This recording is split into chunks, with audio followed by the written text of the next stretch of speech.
Physical education. It aims to develop students' physical competence and knowledge of movement and safety, and their ability to use this to perform in a wide range of activities associated with the development of an active and healthy lifestyle.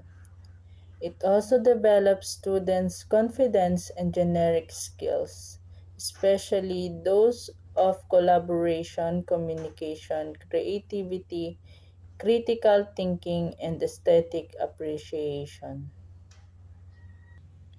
Vision and mission and philosophy of City College. Center of Inclusive Education in building discipline and good character for God and humanity. Mission: in the pursuit of the vision of the City College of Calapan as an educational institution subscribing to the total development of youth. A.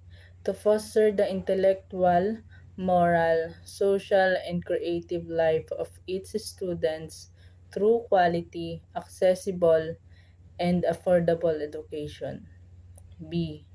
To provide for a general education that will develop the whole human personality and seek to create a cultural environment that will prepare him to be professionally competent for life. C. To foster awareness of the socio-economic situation, a commitment to its improvement, the development of civil and social responsibility and discipline. D. To provide training and experiences in the sciences and professions. Philosophy. We create possibilities for lifelong learning.